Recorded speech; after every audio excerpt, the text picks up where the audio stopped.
শেখ শাহজাহানের সঙ্গে আমার 3-4 দিন আগে একবার দেখা হয়েছিল। মানে ঘটনার পর? ঘটনার পর। কোথায় দেখা হয়েছিল? ও তো এলাকায় সাধারণভাবে যেভাবে চলাফেরা করে রাস্তায় দেখা হয়েছিল। খোদ স্থানীয় পঞ্চায়েত প্রধান কথা বলছেন, অথচ সন্দেশখালীতে ইডির উপর হামলার পর 4 দিন কেটে গেলেও এখনো নাকি বেপাত্তা সন্দেশখালীর বেতাজ বাদশাহ তৃণমূল নেতা শেখ শাহজাহান। এমনকি খোদ রাজ্য পুলিশের ডিজির কড়া বার্তার পরও অধরা। जो भी जिसने भी लॉ हाथ में लिया है उसके खिलाफ सख्त कार्रवाई करेंगे, जिसने भी लॉ को तोड़ा है। ইডির তরফে আগেই বিজ্ঞপ্তি দিয়ে দাবি করা হয় ঘটনার দিন বাড়িতে ছিলেন শেখ শাহজাহান। এই প্রেক্ষাপটেই সামনে এলো চাঞ্চল্যকর তথ্য।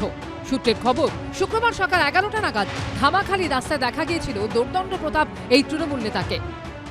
সূত্রের খবর, গত শুক্রবার দিন যেদিন গন্ডগোলের পরিস্থিতি তৈরি হয়, গন্ডগোল হয়, ইডি আধিকারিকদের মারধর পর্যন্ত করা হয়, তার পরবর্তীকালে সকাল 11টা নাগাদ ধামাখালীর এই যে রাস্তা রয়েছে এই রাস্তা দিয়ে শেখ শাহজাহানকে আসতে দেখা যায় এবং তার পরবর্তীকালে এই যে হোটেল রয়েছে এই হোটেলে শুক্রবার দিন দুপুর পর্যন্ত থাকেন শেখ শাহজাহান। সূত্রের দাবি, শুক্রবার হোটেলে বসেই গোটা বিষয়টা পরিচালনা করছিলেন শেখ শাহজাহান। দুপুর পর্যন্ত এই হোটেলেই ছিলেন তিনি, কিন্তু তারপর ঘটনার দিন শেখ শাহজাহানের অনুগামীদের হাতে মার খেয়ে কোন রকমে ধামাখালী ঘাট থেকে পুলিশের লঞ্চে এলাকা ছেড়েছিলেন ইডির আধিকারিকরা। সূত্রের দাবি, সেদিন দুপুরের পর ধামাখালী ঘাট থেকেই লঞ্চে করে এলাকা ছেড়ে বেপাত্তা হয়ে যান শেখ শাহজাহানও।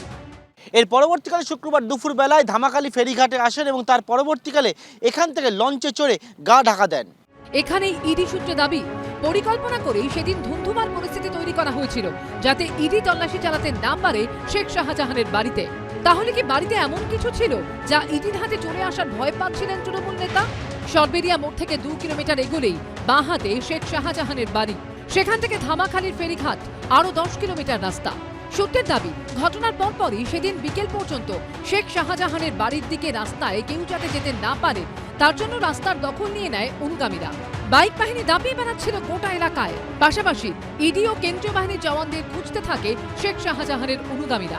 এখানে ইডি সূত্রে মনে করা হচ্ছে শেখ শাহজাহানের বাড়িতে এমন গুরুত্বপূর্ণ কিছু ছিল তা ইডির হাতে আসুক, সেটা তারা চাইছিলেন না। দেখুন, আমাদের এটা পৈতৃক বাড়ি, আমরা 4 ভাই এই বাড়িতে থাকি,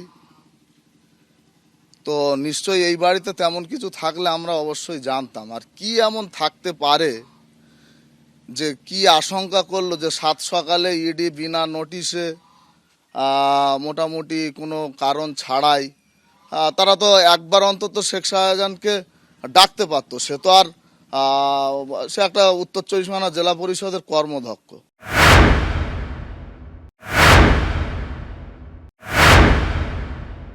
এখন মমতা ব্যানার্জির খোদ লোকদের কি আর ডিজি অ্যারেস্ট করতে পারবে? এক চুটকিতে অ্যারেস্ট হয়ে যাবে যদি ডিজি সাহেবকে নির্দেশ দেওয়া হয়। কারণ এখানকার ডিজি অনেক বড় বড়, আমি বললাম সফলতার সঙ্গে অনেক বড় বড় তদন্ত সম্পন্ন করেছেন, কিন্তু দিদির নির্দেশে তিনি পরিচালিত হন, ফলে সারদা কাণ্ড লোকে জানতে পারে না। পুরোটা নির্ভর করছে দিদি কি চাইছে তার উপরে। সেটা কি করবো, যে খুঁজে বার করতে পারবে সে খুঁজবে। সূত্রের খবর, শেখ শাহজাহানের বাড়ি বা ঘটনাস্থলের আশেপাশে কোথাও কোনো সিসি ক্যামেরা নেই। পার্থপ্রতিম ঘোষ, সমীরণ পাল ও ঋত্বিক প্রধানের রিপোর্ট, এবিপি আনন্দ।